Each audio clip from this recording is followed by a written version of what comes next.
सुना है गरजने वाले बादल कभी बरसते नहीं, पर 80 साल के राम मनोहर गरजते भी थे और बरसते भी। 4 बेटे, 4 बहुएं और 12 पोते पोतियों से भरा पूरा परिवार है राम मनोहर का। गरजने को तो उन पर ही गरजते थे, पर उन पर बरस सके अब शायद इतनी ही उनमें हिम्मत नहीं थी, इसलिए बरसते उस पर थे जिसके बिना शायद उनका एक दिन भी ना कट सके। कहने को तो ये एक संयुक्त परिवार है, पर सबका चूल्हा चौका अलग है। राम मनोहर जाने किसके हिस्से में आते हैं उन्हें खुद नहीं पता। जब बंटवारा हुआ था तब तो यही फैसला हुआ था कि हर बेटा 3 महीने अपने पिता को रखकर देखभाल करेगा, लेकिन राम मनोहर की खटिया चूंकि संयुक्त दालान में पड़ी थी, इस वजह से किसके महीने कब पूरे हुए ये जान पाना मुश्किल हुआ और धीरे धीरे राम मनोहर राम भरोसे हो गए। हाँ, यही तो था वो जिस पर वो बरसते थे, राम भरोसे। 15 साल का एक किशोर। जब राम मनोहर को मालूम हो गया कि सुबह शाम की रोटी के सिवा यहाँ उसे कोई नहीं पूछने वाला, तो एक लड़के को उन्होंने अपनी सेवा के लिए रख लिया। उसी दालान के एक कोने में वो भी चटाई बिछाकर सो जाता। राम मनोहर के काम से ज़्यादा से तो वो बहुओं के काम करता, लेकिन राम भरोसे की 200 रुपये की तनख्वाह किसी से नहीं निकलती। किसी ज़माने में राम मनोहर फौज में हुआ करते थे, उसकी पेंशन के सहारे बुढ़ापा कट रहा है, वरना लड़कों ने ज़मीन जायदाद का बंटवारा करवाकर राम मनोहर को दरवाजे पर बिठा दिया है। बेटियां भी अपने अपने घर को रवाना हुई और आना जाना ना के बराबर हो गया।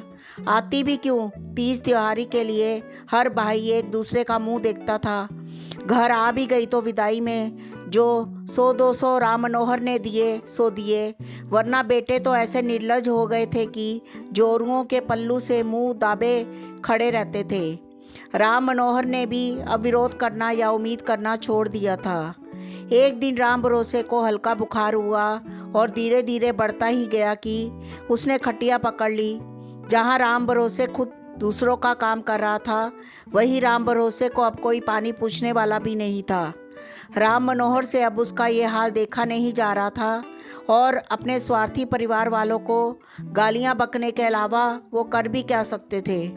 जैसे तैसे उन्होंने राम भरोसे के परिवार वालों को खबर पहुंचाई और राम भरोसे को उसके घर भिजवा दिया, साथ में दवा दारू का पर्याप्त धन भी दे दिया। लेकिन अब राम मनोहर की खोज खबर लेने वाला भी कोई ना था। एक एक दिन बड़ी मुश्किल से कट रहा था, लेकिन घर वालों को तो जैसे कोई फ़र्क ही नहीं पड़ता था कि तभी राम भरोसे के जाने के तीसरे दिन एक लड़की दरवाजे पर आ खड़ी हो गई। उम्र होगी यही कोई 16 साल। राम मनोहर से बोली, बाबा, मैं राम भरोसे की बड़ी बहन रमनी हूँ। भैया ने बताया आपकी सेवा के लिए कोई नहीं है, तो जब तक वो बीमार है मैं ही आपकी सेवा करूँगी। राम मनोहर को तो मानो भगवान मिल गए। उसने रमनी को सारा काम समझा दिया और चिंता मुक्त हुए। लेकिन ये क्या, राम मनोहर की बहुओं ने रमनी पर भी कब्जा जमा लिया। अब रमनी से तो पूरे घर का काम ले रही थी।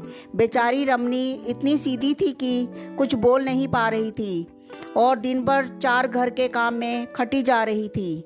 धीरे धीरे राम मनोहर ने देखा कि उसके चारों बेटे अब पहले की अपेक्षा घर पर ज़्यादा रहने लगे हैं और जिस दालान में पहले कुत्ते लौटा करते थे, अब वहाँ उसके बेटे डेरा डाले रहते हैं। राम मनोहर को अब माजरा समझ आ रहा था कि ये चारों रमनी की खूबसूरती पर फिदा थे और उस पर डोरे डाला करते थे, इसलिए उनकी पत्नियां घर में कम आने देती थी और जब रमनी का काम ख़त्म हो जाता था तो उन्हें दालान में नहीं आने देती थी।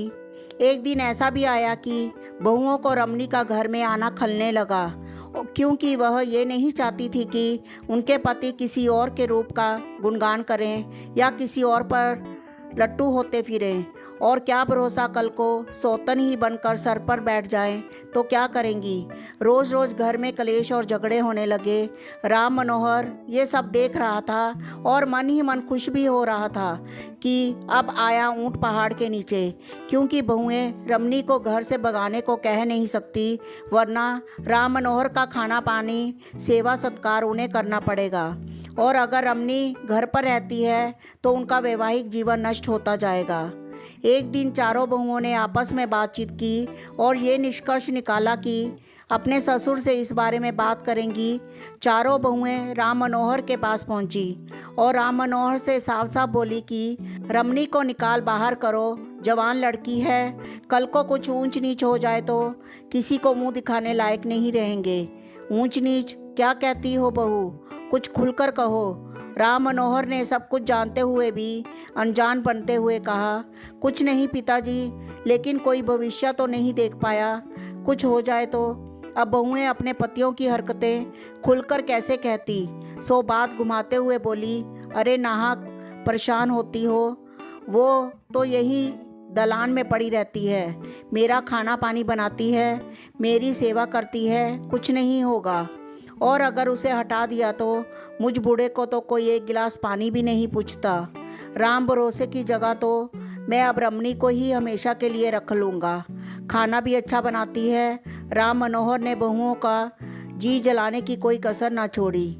चारों बहुओं ने एक दूसरे का मुंह देखा और आंखों ही आंखों में फैसला हो गया, आप परेशान मत हो, अब आपको किसी की ज़रूरत नहीं होगी, हम चारों आपका सारा काम करेंगे, कोई कमी नहीं होगी, बस आप रमणी को हटा दो।